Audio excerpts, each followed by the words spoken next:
O governo anunciou nesta segunda-feira um conjunto de medidas que pretendem transformar o polêmico déficit de 0,5% do PIB previsto na proposta de orçamento para 2016 em superávit. As medidas envolvem redução ou adiamento de despesas, como reajuste salarial dos servidores públicos ou número de cargos comissionados nos ministérios.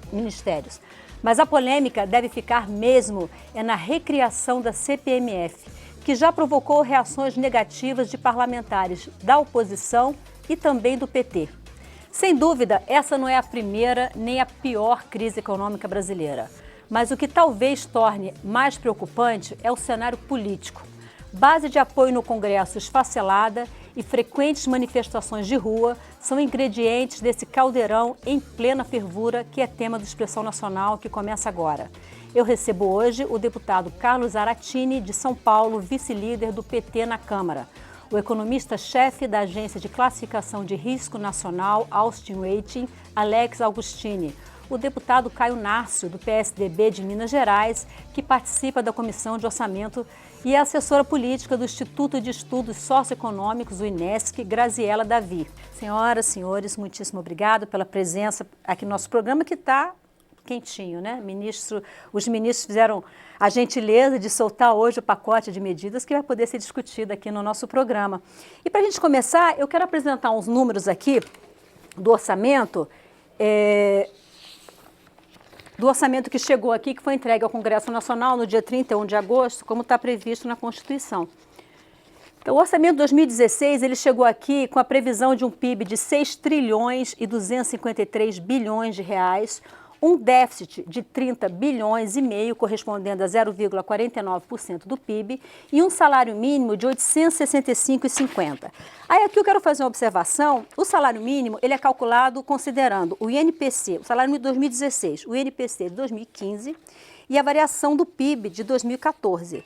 E aí, esse salário mínimo aqui de R$ 865,50 considerou na proposta orçamentária uma variação do INPC de 9,67%.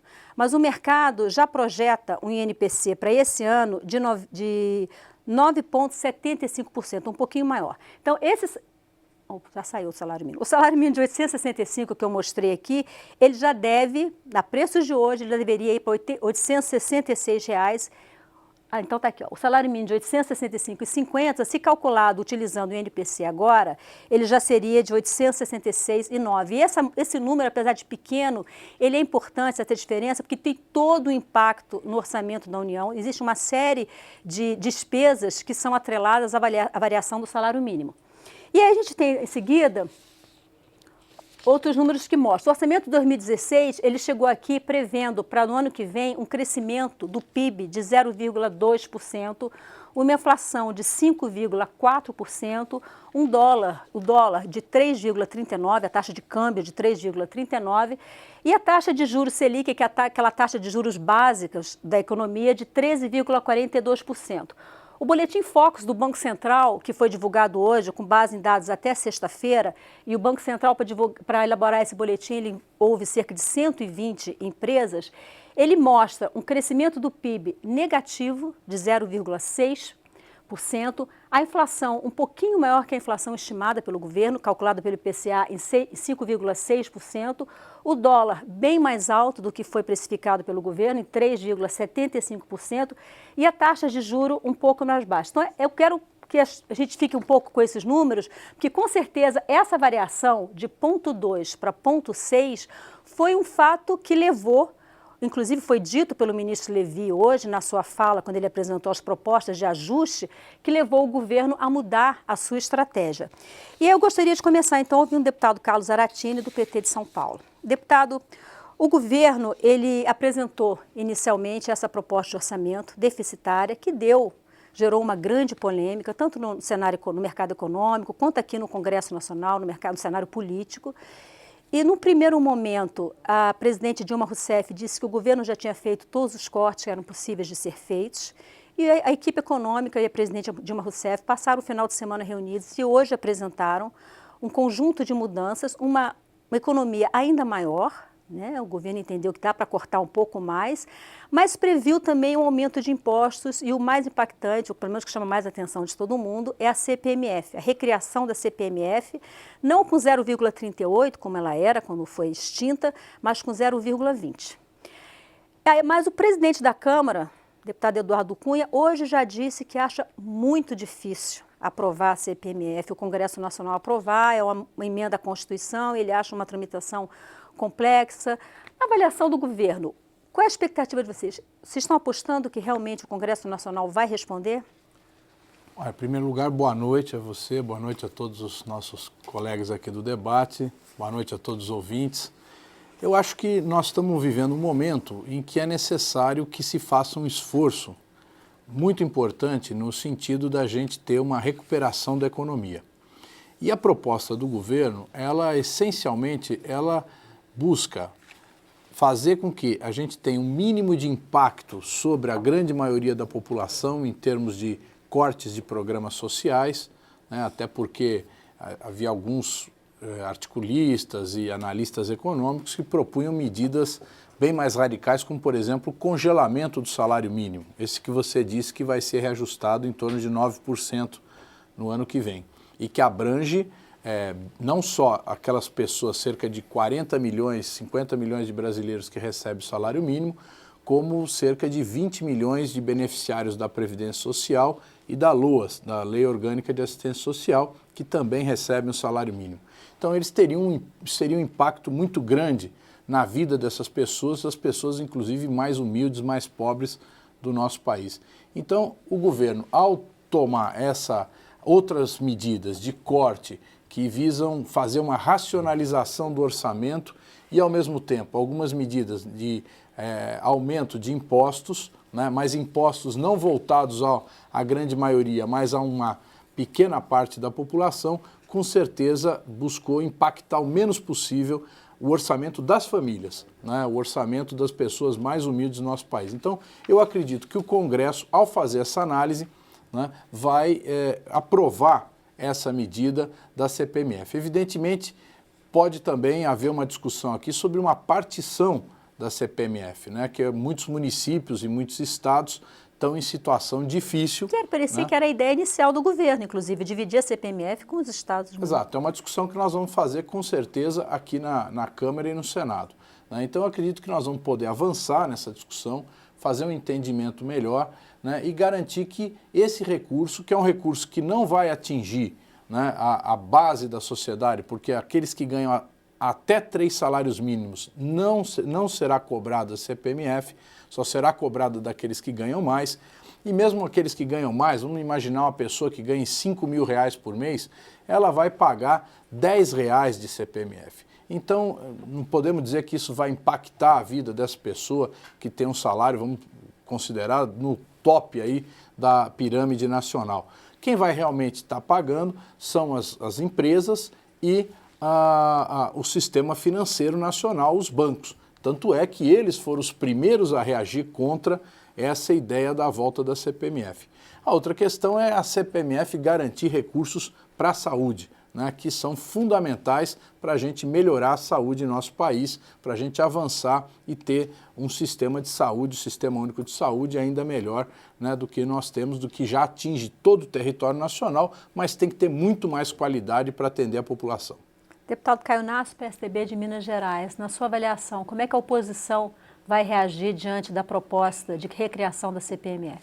Bom, primeiro, boa noite e cumprimentar a todos para que a gente possa fazer nessa noite um debate salutar, cumprimentar os telespectadores e os ouvintes que estão nos ouvindo na rádio e na televisão da Câmara e agradecer a oportunidade.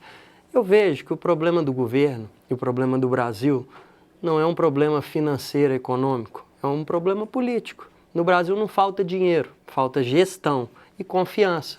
O que está acontecendo no Brasil são inúmeras modalidades, cada dia diferente, de uma receita nova, feita de forma sem planejamento, irresponsável, muitas vezes mentirosa, que fez com que o Brasil perdesse a confiança, não só externa, como nós assistimos na última semana, mas também para com o povo, para com a classe política, para com as entidades, para com as indústrias. E, na realidade, qualquer mudança que seja feita nesse momento, ela precisa sinalizar verdade.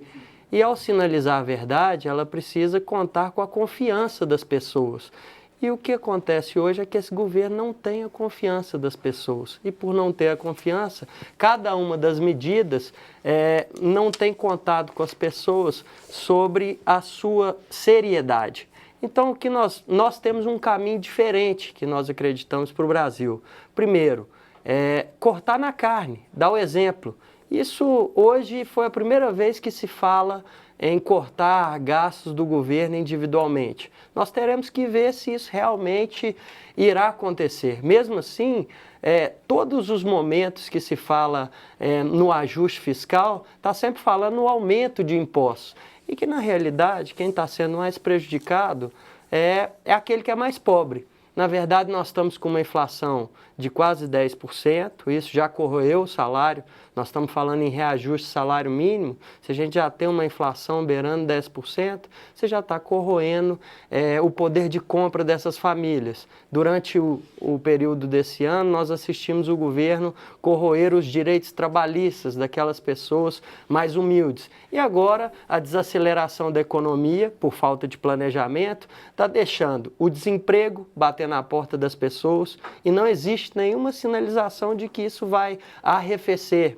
O mercado hoje, ao ouvir as propostas que foram colocadas, reagiram médio, na minha opinião, muito baixo, afora se um governo sério estivesse apresentando esse pacote. O que mostra, na minha opinião, que esse governo não tem a segurança dos investidores, não tem a segurança da população.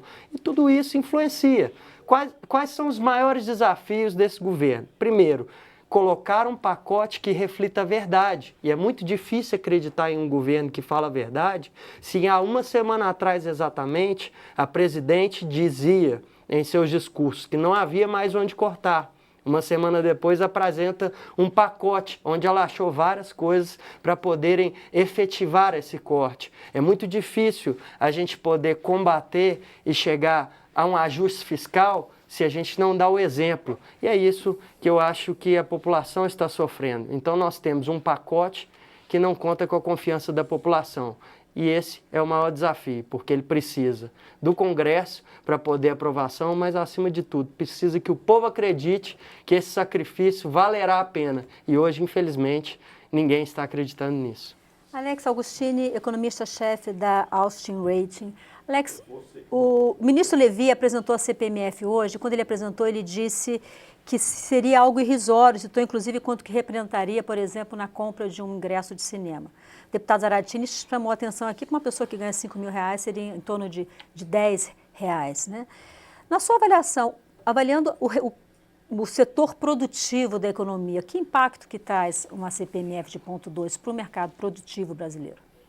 Olha, é difícil a gente avaliar qual o impacto hoje em termos financeiros, mas vamos lembrar que o impacto é um imposto que tem um impacto em cascata. Né? Ou seja, ele não é diretamente na renda, ou seja, não é só 0,20 ou 0,10 ou 0,30, o que for, a alíquota sobre o meu salário. É sobre tudo aquilo que eu vou consumir, aquilo que eu vou passar no meu cartão de débito, aquilo que eu vou passar num cheque. Então tem um efeito em cascata. Então se eu comprar um alimento, o supermercado pagou, quem vai transportar pagou, e tudo isso no final das contas, infelizmente, acaba sendo transmitido para o preço final. Então um risco muito grande no momento em que nós já temos um descontrole econômico, uma inflação de quase 2 dígitos, torna-se ainda mais preocupante, inclusive no momento recessivo da economia. Nós estamos falando 2015, 2016, se acontecer de ter PIBs negativos por esses 2 anos, será o pior momento econômico da economia em 85 anos. Eu acho que o governo ele pode, eu acho que é isso que ele vai fazer, discutir um pouco mais a CPMF. Porém, eu acho que a melhor saída nesse momento seria se desfazer de alguns ativos. Entrar, de fato, na questão das concessões. Eu acho que é algo que o governo, ele por muito tempo ficou negando, mas que é algo que pode ser feito. Não precisa vestir a camisa da privatização, por exemplo, mas sim da concessão. Isso não só melhora os serviços, né, mas também melhora a questão da despesa do governo em relação à manutenção desses serviços. E ganha-se naturalmente quando há a concessão, ele aumenta o caixa do governo no momento que precisa. Eu acho que ainda há alternativas, o governo vai procurar, eu acho que ele não bateu o martelo ainda. Eu acho que vai ser, pelo que nós temos visto, e isso foi inclusive motivo da perda do grau de investimento do Brasil na última semana, que o ambiente político está muito conturbado. Então acho que nesse momento, mesmo com o apoio do Senado, depois do Renan Calheiros falar que já houve alguns ajustes e é possível que vá para frente, eu acho muito difícil nesse momento aprovar qualquer que seja o aumento de imposto, mesmo que seja necessário. A questão não é que não é necessário sim, precisa, pelo ambiente econômico, precisa de uma estabilidade, os investidores internacionais e os domésticos precisam crer, como o deputado Caio disse, acreditar no governo. Eu acho que o governo começa a dar passos nesse sentido, de recuperar a credibilidade, mas é um processo lento. Quando se passa pela perda de credibilidade, vale lembrar, alguns indicadores da FGV estão nos piores níveis desde quando começou a calcular a confiança do consumidor e a confiança do empresário. Então, para resgatar isso, não basta apenas ter medidas, tem que fazer a execução dessas medidas. O governo dá alguns passos nesse sentido. Mas o caminho é longo para reverter o cenário. Eu acho que o governo errou também quando ele encaminhou ao Congresso um orçamento deficitário. Ele poderia ter sido mais habilidoso no sentido de encaminhar um orçamento superavitário e, caso no decorrer do tempo a situação fosse se deteriorando, ele alterasse, como em geral acontece. Você faz um planejamento, e no meio do caminho, alguns problemas no meio do caminho. No geral, o que acontece no orçamento é assim, o governo manda para cá um orçamento com expectativa de receita, se eu estiver errado, sobre corrigir, uma expectativa de receita, chega aqui, essa expectativa de receitas, ela é inchada, ela é superavaliada pelo Congresso Nacional, para poder colocar ali uma série de coisas, e aí esse orçamento é aprovado pelo Congresso, é sancionado pelo Presidente da República e depois sofre contingenciamento. Então, assim, a impressão que teve é que dessa vez o governo tentou mandar, pelo menos o próprio vice-presidente Michel Temer disse isso, tentar mandar um orçamento mais realista. Porque o que acontecia antes era isso, vinha um orçamento com estimativa de receita, chegava aqui, ela engordava um pouco. O governo, sabendo que provavelmente não se realizaria, já fazia contingenciamento de recursos. Mas vamos ouvir a Graziele Davi, assessora política do INESC. Graziele, a gente falou um pouco aqui sobre os erros do governo em cortar e apresentar um orçamento deficitário, se haveria erro ou não. O vice-presidente Michel Temer disse que o governo quis agir com transparência. Na sua avaliação, o governo errou ao mandar um orçamento deficitário? Foi uma tentativa de não configurar uma eventual pedalada que vem sendo questionada no TCU? Qual que é? Onde está o ponto principal dessa questão do orçamento?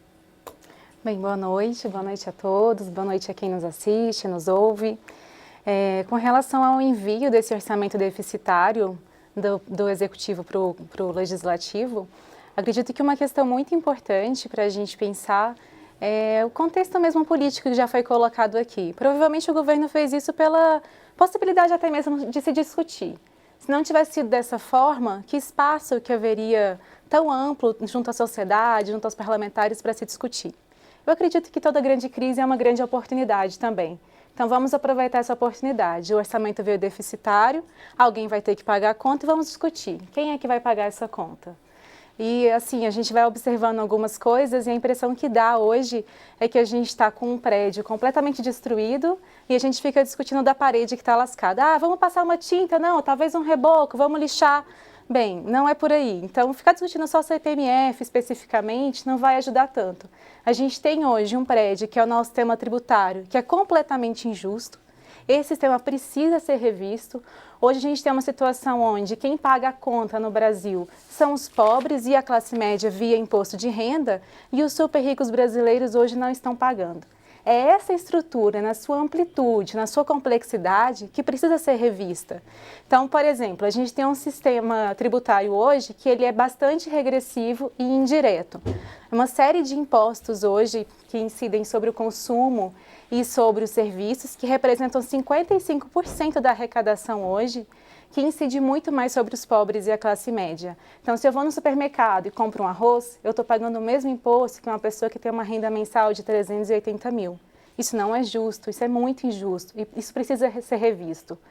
Enquanto isso, a gente tem que a questão de renda, por exemplo, os impostos referentes à renda representam apenas 30% da arrecadação e o que é o pior, que são os impostos referentes aos patrimônios, que fariam um sistema extremamente mais progressivo e mais justo, representam só 3% da arrecadação. A média mundial é de 11%. Se a gente conseguisse fazer uma mudança só nesses impostos sobre patrimônio, que seria uma mudança muito mais justa, muito mais adequada, a gente já teria uma arrecadação 3 vezes maior do que é hoje, com um aumento de 1,8 bilhão. Só nisso. E aí a gente vai falando de outros que também poderiam acrescentar. Deputado Carlos Zaratini, PT de São Paulo. Deputado, se fala muito que o governo tem uma margem muito pequena para mexer no orçamento, que quase todo o recurso está no orçamento ou é recurso de gastos correntes do governo ou é recurso carimbado para a saúde, para a educação, para outros fins, né? Então, assim, ao mesmo tempo que se exige que o governo reduza custos, a impressão que eu tenho é que por mais que o governo reduza esses custos, isso vai ser muito pequeno, vai ter um efeito mais moral, vamos dizer assim, né, de que um efeito financeiro prático. O ministro Joaquim Levy, quando ele anunciou hoje a CPMF, ele disse que era uma contribuição, entre aspas, contribuição de prazo determinado, com objetivo determinado, que é pagar as aposentadorias, dar tranquilidade à Previdência. A gente pensa a Previdência como uma coisa de longo prazo, um imposto que, teoricamente, duraria 4 anos, ser um imposto para aliviar o problema da Previdência, mostra que existe uma questão estrutural no gasto do governo. Está na hora do governo, com o Congresso Nacional, tentar reestruturar as despesas do orçamento, por mais que isso seja difícil de fazer, mas que dá um fôlego maior? Olha, eu acho que o governo tem que fazer um esforço sempre, né? Isso é uma coisa permanente, de buscar cortar gastos desnecessários, porque os gastos desnecessários eles aparecem sempre. Às vezes a gente demora para perceber, mas se prestar atenção você vê que existem muito gasto, isso em qualquer administração, né? Eles sempre surgem. Agora, a Previdência, ela vinha numa situação boa, equilibrada, até o momento em que nós estávamos num processo de crescimento. Por quê? Mais gente estava tendo sua carteira de trabalho assinada, portanto, contribuindo com a Previdência, o mercado de trabalho estava em expansão e nós tínhamos uma situação de equilíbrio na Previdência. Essa situação se desequilibra exatamente quando você começa a voltar a ter subemprego, né? Pessoas trabalhando sem registro, sem nenhum tipo de formalidade, e ao mesmo tempo você ter uma redução de renda, né, e um aumento do desemprego. Então isso, e também colaborou com isso a desoneração que foi feita e que agora foi revertida, mas que ainda demora um tempo para entrar no caixa essa reoneração. Então eu acredito que a Previdência ela tem as condições de estar equilibrada num momento em que a gente tenha desenvolvimento econômico e distribuição de renda, né? Isso garante a Previdência. E eu acho que o ministro colocou corretamente que nós vamos passar um período até o país retomar o crescimento. Hoje no jornal Valor, o economista que não tem nada a ver com o PT, aliás, se não é filiado, é apoiador do PSDB, Mendonça de Barros, ele alerta para uma coisa positiva. Ele fala, nós estamos vivendo um processo de recuperação das exportações. Ele aponta a subida do dólar, que subiu em todo o mundo, mas subiu aqui no Brasil particularmente, e também a subida da moeda chinesa, né, que vai fazer com que entre menos produtos importados daqui chineses e ao mesmo tempo possibilite ao Brasil disputar mercado fora com os produtos chineses, particularmente na África e na América Latina. A Argentina está sendo invadida pela China. Se o Brasil não tiver uma moeda realmente competitiva, a gente vai ter dificuldade de manter as nossas exportações para a Argentina, que são muito grandes. E nós precisamos aumentar essas exportações. Então, eu acho que nós estamos, a partir do processo de exportações, nós podemos recuperar a nossa capacidade de exportação, gerar novos empregos e, ao mesmo tempo, voltar a ter um equilíbrio nas contas da Previdência, do que a gente chama regime geral da Previdência, que são os trabalhadores com carteira assinada. Não estou falando aí dos funcionários públicos, e também dos aposentados rurais, que são setores onde é estrutural o déficit da Previdência. Deputado Caio Nácio, PSDB de Minas Gerais, qual é a sua avaliação em relação à estrutura de despesas que existe hoje no orçamento da União? Olha, para mim os grandes equívocos do governo são falta de planejamento. Os maiores gastos do governo, e por isso ele não funciona, é que começa-se uma obra de 4 bilhões e ela termina com 16. Não tem jeito de ter um planejamento no governo dessa maneira, porque todo governo precisa de um planejamento para a obra, um orçamento inicial, às vezes um aditivo. O que nós temos no Brasil é um cemitério de obras inacabadas, mal planejadas, gastos mal feitos, de obras que começaram e não terminaram, de obras superfaturadas, sem falar na corrupção. Se a gente está falando hoje de um furo no orçamento, todo esse esforço aqui é para economizar cerca de 30 bilhões. Se a gente for falar, e isso não são palavras minhas, são palavras da Petrobras, que assume que cerca de 24 bilhões do prejuízo que tem no Brasil e da Petrobras foram feitos através da corrupção e de maus negócios feitos, ou seja, má gestão. E é isso que tem sido o exemplo. Quer dizer, não adianta arrecadar mais e continuar gastando mal. Gasta-se mal, o planejamento é equivocado. Quando se diz e se comemora, olha, que bom que voltamos a exportar mais, com o dólar a R$4, quer dizer, até que ponto esse é um fator positivo? Quer dizer, nós comemoramos o resultado da tragédia do Brasil, a desvalorização da moeda que nós, a duras penas, demoramos anos para conseguir. Nós estamos sofrendo hoje o desastre de ter sido mal planejado. E aí, a nossa visão é que uma das partes no Brasil que tem ajudado tanto a economia não estar pior hoje é a questão da agricultura e da pecuária, o setor da agricultura e pecuária. E aí vem o governo com seu pacote mágico de economia e diz cortar 1,1 bilhão de reais de investimentos em subvenção para essa área. Quer dizer, será que nós estamos tomando as decisões certas? Quando a gente fala, vamos desativar o setor da Minha Casa Minha Vida, hoje tem uma projeção que poderemos desempregar cerca de 500 mil de pessoas que estavam trabalhando dentro dessa área. O que nós vamos fazer com esse tanto de gente sem emprego, com a desaceleração dessa economia?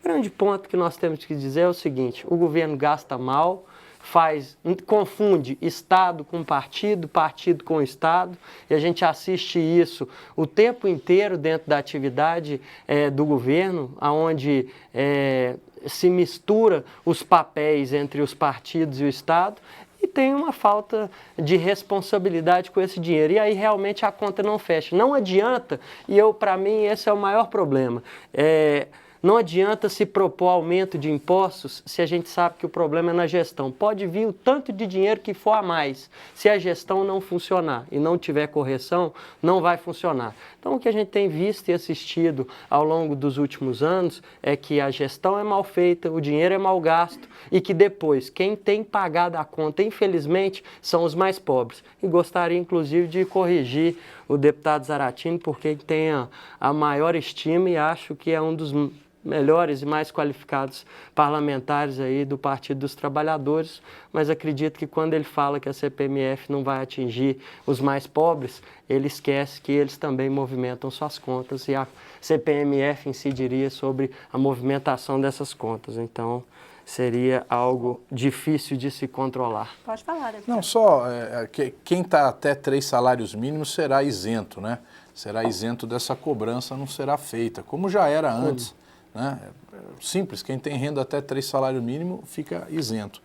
Agora, só sobre questão de obras não planejadas, infelizmente isso não é um problema só do governo federal, né? Em vários estados existem obras estaduais que estão paradas ou que foram suprimidas. Lá, eu sou de São Paulo, o metrô de São Paulo acabou de anunciar que vai paralisar várias obras lá, né, por mau planejamento, obras que deveriam ter sido entregues há 2 anos, agora a perspectiva é entregar essas obras daqui a 5 anos. Né? A própria Sabesp, que opera o sistema de águas de São Paulo, nós estamos sofrendo uma seca, uma falta d'água, rodízio, exatamente porque as obras que eram para ter sido feitas não foram feitas. E para concluir, acho que o Minha Casa Minha Vida foi preservado aqui nessa proposta do governo, né? Foi preservado através da utilização de recursos do Fundo de Garantia. Quer dizer, os recursos do Fundo de Garantia que estavam previstos para determinadas destinações, essas perderam e passou a se sustentar o Minha Casa Minha Vida, até porque é um projeto, como disse o deputado Caio Narso, que não só gera moradia, mas gera emprego, gera renda, né? Então é fundamental que esse projeto não seja paralisado, né? E nós, o tempo todo, temos dito isso ao governo, a bancada do PT se mantém firme nessa questão de que não é possível parar ou paralisar o projeto Minha Casa Minha Vida. Ao contrário, se tivermos condições, nós temos que acelerar esse projeto, porque ele é fundamental para a recuperação econômica do país. Então, só para concluir, o governo precisa, mais uma vez, fazer um diálogo de isonomia de discurso. A semana passada, nós escutamos que o governo ia anunciar a nova etapa do Minha Casa Minha Vida, retraiu para pagar o que deve e para não lançar essa nova etapa. Então, nós temos que fazer uma isonomia entre o discurso, porque a gente escuta uma coisa e na prática é outra. O que eu estou assistindo e o que a gente está vendo é que realmente o discurso não tem vindo de encontro à prática. E a realidade que nós estamos vendo é que o programa não vai ter condição de continuar como é. Alex Augustini, da Rating, eu gostaria de botar para você duas perguntas que chegaram aqui de telespectadores, que de uma forma talvez indireta tem a ver com essa questão de estrutura de despesas e de gastos do governo. O Valdomiro Trento, de Santos, São Paulo, ele diz o seguinte: os governos municipais, estaduais e federal concedem vantagens e direitos a categorias econômicas e também ao funcionalismo público, que leva à falta de recursos para investimentos e distribuição de renda. Seria aqui onde o Poder Executivo e o Legislativo falham no planejamento e visão de futuro, além da fiscalização? E o José Humberto da Fonseca, de Três Rios, Rio de Janeiro, ele diz o seguinte: será que se zerasse a Selic e abaixasse os impostos dos eletrodomésticos para gerar mais vendas, injetasse dinheiro nos bancos e nas indústrias automotivas, o país não melhoraria, como foi feito nos Estados Unidos? Então, são visões opostas, né? O Valdomiro Trento fala do direcionamento de recursos para alguns segmentos produtivos, algumas categorias econômicas. Já o José Humberto da Fonseca, ele acha que poderia ser feito isso. Bom, vamos lá. A última, infelizmente, de nenhuma forma. Injetar dinheiro na economia é continuar com um problema, né, que está hoje. Aumentar a inflação. Inflação é extremamente elevada, né? O grande problema, e aí independente de qualquer que seja o partido, o problema do Brasil, de fato, sempre foi o mediatismo, né? Nunca houve aqui no país um planejamento de longo prazo. Sempre procurou-se resultados de curtíssimo prazo, seja na minha ou do meu assessor gestão. Tem que se abrir mão do seu legado para um legado maior, que é o legado para a sociedade. Enquanto nós não fizermos uma gestão pública para a sociedade e menos política, nós não vamos sair do lugar. Vamos ficar discutindo a Lasca, como a Grazielli disse, a Lasca da parede. E quando nós olhamos, nós temos uma construção inteira em ruínas. O problema, eu tenho um gráfico aqui, traz de 2000 para cá, sem propósito de período, tá? Mas já era anunciado esse problema do déficit deste ano de 2016, já era anunciado. O modelo de crescimento econômico baseado no consumo, que representa 2/3 do PIB, ele não tem jeito, ele vai se esgotar rapidamente, vai trazer consigo a inflação. Só para ter uma ideia, muito contradizente inclusive, em 2009 o PIB teve uma queda de 0,3 e a inflação foi de 4,3, muito próximo ao centro da meta. O Banco Central, ele persegue uma inflação ao redor de 4,5%. Para isso, o PIB tem que crescer algo em torno de 3%. Quando se tem um indicador desse, percebe-se que algo está fora do lugar. E não está fora do lugar apenas na fotografia 2009. Isso já vem acontecendo há um longo período de tempo. Como eu disse, não foi na gestão do PT ou do PSDB. Isso é um problema histórico. Desde a década de 30, a gente passa por isso, quando foi a grande revolução de 30. Inclusive, o ambiente político era o mesmo, né? A oligarquia paulista caiu naquele período. Nós tivemos dois anos seguidos de queda do PIB. E mesmo assim, infelizmente, não aprendemos. De novo, visão de curto prazo, ela traz resultados extremamente vulneráveis. Eu concordo quando o deputado Caio diz que falta planejamento. Sim, falta planejamento. Mas isso porque a estabilidade monetária no Brasil é muito nova, tem apenas 20 anos. Nós ficamos aí décadas e décadas debaixo de grandes crises econômicas, né? Tivemos uma grande sorte em que o Brasil conseguiu crescer, mesmo com essas deficiências, nos últimos 8 anos, tirando 2010 para trás, claro. Porque 2011 para cá, infelizmente, foi só prejuízo econômico, foi um decréscimo ao longo do tempo. Eu acho que o governo ele tem um grande desafio agora, partindo do primeiro ano da Dilma, do segundo mandato, que é ter maior transparência. Eu acho que está tentando recuperar isso agora, apesar do erro de ter mandado para o Congresso um déficit de 30 bilhões. Mas está tentando agora levantar o debate, trazer a discussão. Eu acho que o caminho vai ser muito longo e doloroso. Não vai ter jeito. Construção civil, que é o mais emprega no país, vai ter que cortar emprego. Para nós reduzirmos a inflação, vai ter que piorar ainda mais do que já está ruim. As perspectivas vão piorar por erros do passado, que agora paga-se uma conta muito grande. O que eu espero, como um economista que está todos os dias analisando o país, é que possa sair desse momento difícil uma grande oportunidade, né, para corrigir esse problema para os próximos períodos. E sempre, Maristela, mais uma vez, não querendo deixar um legado para si, mas sim para a sociedade e no longo prazo, e não apenas no seu período de mandato. Eu acho que isso é um recado para todos, né, os gestores municipais, estaduais e o governo federal, seja ministro, seja secretário, seja deputado, seja senador. Eu acho que precisa ter uma coesão. Enquanto não houver isso, infelizmente, nós vamos estar sempre discutindo o problema de hoje e nunca o que vamos querer para o amanhã. Acho que fica uma... Graziele, antes da gente ir para o intervalo, eu queria ouvir você em relação a uma afirmação que o ministro Levi fez há cerca de 10 dias, ele esteve aqui na Câmara, analisando a conta dos estados, né? E ele disse o seguinte, entre aspas, em termos de tamanho e persistência de choque, estamos como em 1980. E aí lembrando, né, que em 1980 foi o fim do milagre, depois a década de 80 foi a chamada década perdida. Na sua avaliação, a situação econômica do Brasil é tão ruim assim?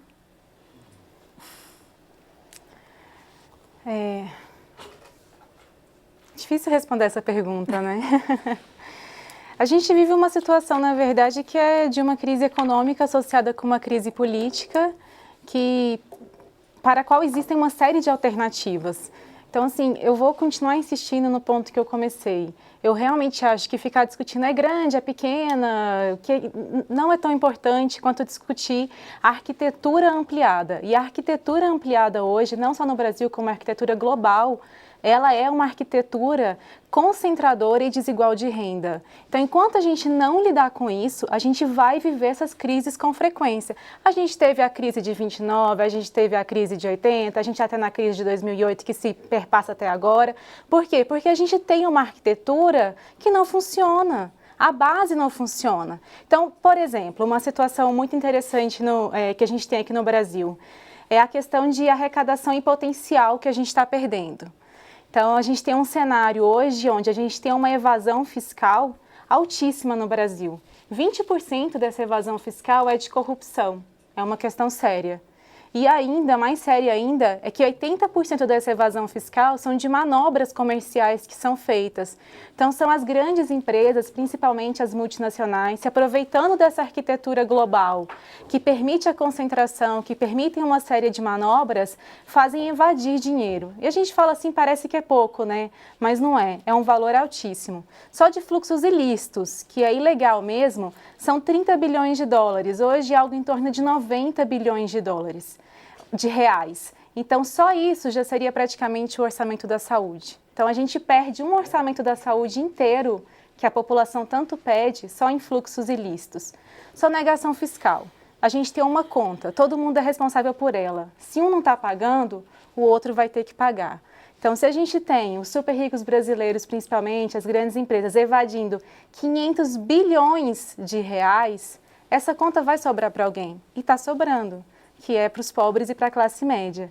Então, são essas questões, só nessa questão de fluxo ilícito e sonegação, são 590 bilhões, e a gente está aqui falando de 30 até 100 bilhões que estão em déficit. Por que a gente não trabalha essa arquitetura? Por que a gente não investiga e não controla e não regulamenta a sonegação e fluxos ilícitos? E aí é até cômico pensar que a CPMF é, inclusive, um recurso interessante para poder... fiscalizatório. Fiscalizatório, exatamente. Então, é até interessante a gente pensar por que será que a resistência é tão gigante assim com relação à CPMF também, né? A gente volta já já, não saia daí.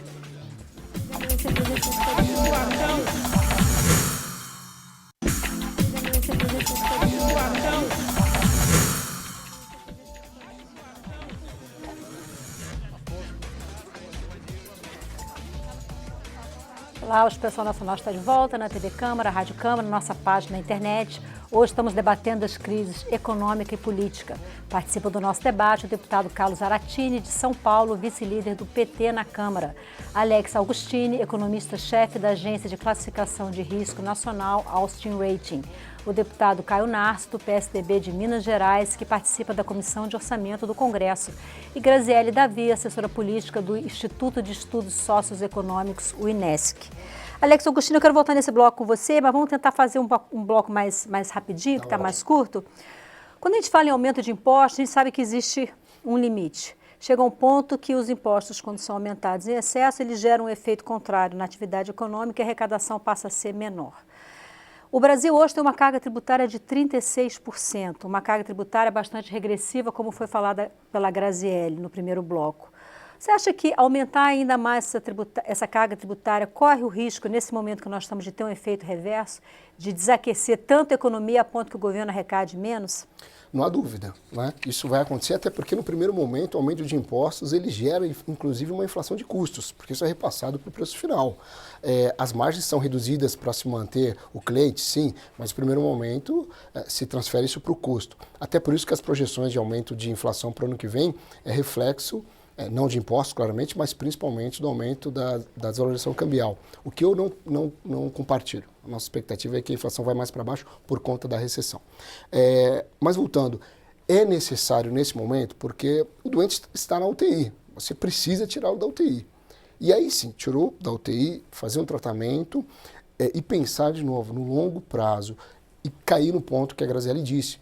Vamos olhar a arquitetura, né, da situação hoje tributária no país, mas nesse momento é necessário para resolver e resgatar a credibilidade econômica e moral do país.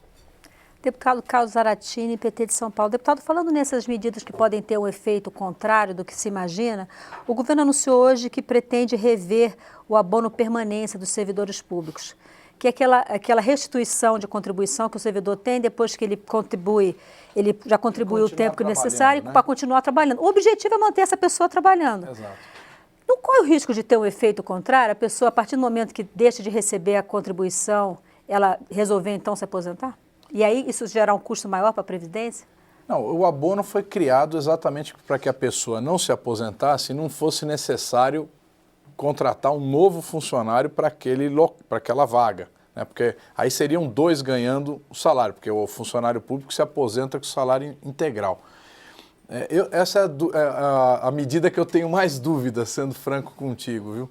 Agora, eu acho que tem outras medidas, como, por exemplo, o aumento da alíquota de juros sobre o capital próprio é uma medida que não repercute na inflação e é justa, né? A criação de alíquotas com progressividade para imposto de renda na venda de bens de patrimônio, bens de capital, patrimônio e imóveis de pessoa física, também acho uma medida correta.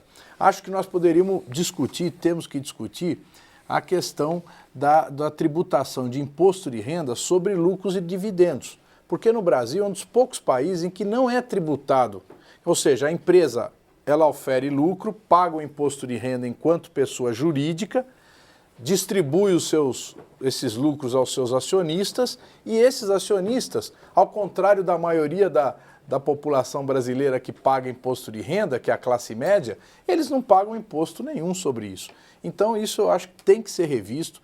é uma coisa injusta e, ao meu ver, eu acho que isso não tem um impacto sobre a inflação, porque, na verdade, essas pessoas que têm essa renda mais alta, essas pessoas estão aplicando em títulos, certo? Estão fazendo aplicações financeiras, não estão investindo na produção, elas estão aplicando. Nós temos no Brasil uma das maiores taxas de juros que não só traz para o mercado financeiro esse rendimento, como ao mesmo tempo impede até que tenha aumento de preço.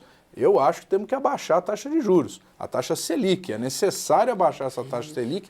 Logicamente que agora, nesse momento conturbado, é mais difícil para o governo operacionalizar isso, mas o governo tem que caminhar isso, porque são mais de 450 bilhões que nós tivemos de aumento, né, da dívida interna do Brasil, que é transferido para poucas pessoas, né? Então isso é sugado de toda a sociedade e transferido para poucos. Então nós temos que fazer uma mudança na estrutura de juros também. A Graziele falou aqui de mudar a estrutura tributária, mas nós temos que também mudar a estrutura de juros do Brasil, né? Porque ela é uma estrutura profundamente injusta, né? E o governo tem que, em algum momento, atacar isso. Lógico que agora nós estamos com um momento emergencial, mas tem que se começar a discutir não só uma reforma tributária, que acho que é correto, como também uma mudança na estruturação da dívida e para a gente poder reduzir a taxa de juros e permitir que o capital produtivo possa investir em nosso país, né? Nós temos que corrigir isso. Como já foi falado aqui 2 vezes, vou falar a terceira, nós temos que aproveitar a oportunidade da crise para efetivamente mudar essa estrutura. Graziele, Davi, você falou muito sobre questões estruturais, sobre grandes soluções, vamos dizer assim, que se tem que fazer. O deputado Zaratini comentou sobre a reforma tributária, que já tramita nessa casa há pelo menos 20 anos. Eu mesma já cobri umas 3 reformas tributárias aqui dentro, propósitos que nunca foram para frente. Agora existe mais uma discussão de reforma tributária aqui na casa. Mas o Alex Agostini falou que nós temos um paciente que está na UTI e precisa de uma medida de curto prazo. E ele vê o aumento de impostos como essa medida de curto prazo para resolver o problema emergencial. Na sua opinião, o que se pode ser feito no curto prazo para tirar esse paciente da UTI? Olha, eu vou surpreender vocês agora. Apesar de estar aqui discutindo economia e política, que é o caminho que eu segui, eu sou fisioterapeuta de formação. Então esse vocabulário de UTI, de medicamento, vou falar uma coisa, às vezes, para poder ter uma resposta muito imediata, a gente faz um tratamento tão agressivo que a gente mata o paciente. Então é melhor, às vezes, a gente ir com um pouquinho mais de calma. E é por isso que eu volto a insistir. Um pouquinho mais de calma é a fisioterapia. Ela é uma coisa normalmente de mais a longo prazo, mas que traz um resultado mais definitivo. Então vamos fazer um tratamento fisioterapêutico, vamos de fato trabalhar a questão da reforma tributária. É um tema difícil, é um tema árduo, é um tema difícil de passar, porém ele é essencial. Que a gente comece então com pequenas coisas, mini reformas, alguns pontos específicos. O deputado citou a questão do imposto de renda, por exemplo. Se a gente começasse a taxar os super ricos brasileiros que ganham acima dos seus 160 salários mínimos, se eles fossem taxados com uma alíquota mais justa, se esse teto fosse ampliado, se o imposto fosse mais progressivo, para esse grupo que hoje praticamente não está pagando nada, a gente conseguiria isentar de imposto de renda a população que recebe até 10 salários mínimos. Então, olha a quantidade de pessoas que seriam... Nós precisamos é que eles paguem imposto de renda, não é nem que paguem mais. Sim. Só um parênteses, por exemplo, se você aumentar a alíquota, mais uma alíquota do imposto de renda, nós vamos jogar mais gente para se transformar em pessoa jurídica, né, os chamados PJs, que vão estar isentos. Então, essa questão nós temos que fazer com uma calibragem de forma que efetivamente ele passe a pagar imposto. Que é uma coisa, né, que está sendo feita não só pelos super ricos, mas jornalistas hoje muitos se constituem como pessoa jurídica. Acho que a maioria, né? A maioria dos jornalistas são pessoas jurídicas, justamente, e não são super ricos, justamente para mudar essa forma de tributação e para que a empresa também se livre dos encargos trabalhistas e de uma série de coisas. Mas é claro que essa medida tem que ser associada, né? Então, você adequa a questão da alíquota, você isenta quem ganha até 10 salários mínimos, taxa melhor, de forma mais progressiva o imposto, porque hoje quem paga imposto de renda é a classe média. Até a classe média é progressivo, daí em diante não é mais. É quem paga na fonte. É quem paga na fonte. E você também tem que fazer o que o senhor falou, deputado, que é a questão de acabar o fim das isenções dos descontos de lucros e dividendos. Quando você faz isso, acaba com essa isenção, você lida com a questão da pessoa jurídica também. Claro. Então, é uma série de medidas que tem que ser trabalhadas com relação ao imposto de renda para torná-lo mais justo, garantir uma renda melhor para a população que vai aí até 10 salários mínimos, por exemplo, e com isso movimentar também a economia. Deputado Caio Nácio, PSDB de Minas Gerais, nosso tempo está quase terminando, mas assim, o que se observou nesse final de semana e hoje com o pronunciamento dos ministros, é que o governo está conseguindo agora unificar o seu discurso. Né? O que se tinha antes é que a impressão que se tinha era que o ministro da Fazenda puxava para um lado, o ministro do Planejamento puxava para o outro lado, às vezes se falava de um imposto aqui, outro ali, mas parece que o governo nesse final de semana conseguiu azeitar o seu discurso e isso é uma das coisas que é importante, inclusive para o mercado, inclusive para as agências de risco, as duas que ainda mantêm o Brasil como grau de investimento, inclusive para as agências de risco, mostrar que o governo está numa posição diferente agora. Isso vai conseguir se refletir aqui no Congresso? Você acha que o Congresso vai entender que o Parlamento vai entender que esse é o momento de tentar unificar um pouco o discurso com o governo também? Olha, eu até gostaria de sair da posição de pessimismo, mas eu acredito que eu sou muito mais realista. Não é um final de semana que a presidente faz uma reunião no seu palácio e solta um pacote que, na minha opinião, é improvisado e feito de maneira, mais uma vez, de qualquer maneira, sem um nível de planejamento. Não se faz um plano de metas para sair da crise num final de semana, sentando dois ministros que teoricamente não se entendem e passam uma mensagem de unidade. A grande verdade hoje do Brasil é que o Brasil não tem presidente da República, como alguns dizem, presidenta. Ela terceiriza a política para um, terceiriza a economia para outro, mas ela não chama a responsabilidade para ela. E ela não chama porque ela não tem popularidade com a população por não ter confiança. E por não ter, esse é o momento que o Brasil precisa de um líder que presida e que saiba comunicar com a sociedade para que a gente vença a crise juntos. E esse, para mim, é o maior problema do Brasil. Em nenhum momento dessa crise, em nenhum momento desse novo governo, a população se sente identificada com o momento em que terá que fazer algum sacrifício para poder sair dele. Eu acho que a sociedade, como um todo, consegue interpretar muito bem os momentos e consegue, de uma maneira muito solidária, poder fazer a sua parte para ajudar a sair, contanto que ela veja que, além dessas medidas, muito em breve haverá melhora. E esse sentimento não está conseguindo ser passado para a população. E essa é a grande crise que o Brasil existe. Eu repito o que eu dizia no começo. O Brasil tem problema, sim, de corrupção, tem problema de falta de planejamento, mas, acima de tudo, o governo não tem credibilidade. E a maior crise do Brasil não é econômica, é política, porque aqui não falta dinheiro. E aí eu tenho que concordar. Em alguns casos aqui os tributos não são pagos, em outros eles são omitidos, e essas são ações que devem ser feitas para que a gente possa aprimorar a arrecadação. Mas eu repito, na minha opinião, o problema não é aonde falta arrecadar, e sim o que se faz com essa arrecadação. Vou me alongar, mas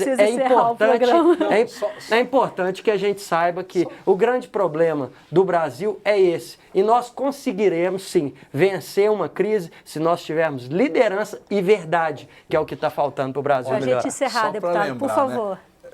Né? O que é triste e chato nessa história toda é que o PSDB não se conformou de perder a eleição. Né? Então, perdeu. Agora tem que ter um governo legitimamente eleito que vai conduzir o país e daqui a 3 anos teremos nova eleição e vamos ver quem ganha daí para frente. Mas eu tenho certeza que esse governo vai arrumar a casa, vai botar a casa em ordem e nós vamos retomar o crescimento. Bom, então para você, antes de encerrar, a eleição está vencida. O que não está vencida são as mentiras que levaram a esse processo acontecer como está acontecendo. Senhores, muitíssimo obrigado. Quero agradecer ao deputado Carlos Zaratini, PT de São Paulo, pela presença aqui no nosso debate. Alex Augustini, economista-chefe da Agência de Classificação de Risco Nacional Austin Rating. Muito obrigada também. Deputado Caio Nácio, PSDB de Minas, grata por sua presença. Graziele Davi, assessora política do INESC, muito obrigada também por sua participação aqui. Você de casa que nos acompanhou pela TV Câmara, pela Rádio Câmara, eu quero agradecer a sua participação, a sua audiência. O Expressão Nacional volta na segunda-feira, que vem às 9h30 da noite, mas eu quero me despedir de você, eu não volto. Eu estou à frente desse programa desde 2012, mas hoje é o último programa que eu estou apresentando. Então eu quero me despedir, agradecer a você pela companhia, durante todo esse período, os vários debates que nós fizemos aqui. Para mim foi um grande aprendizado. E como dizia o João Donato, até um dia, até talvez, até quem sabe. Tchau, tchau.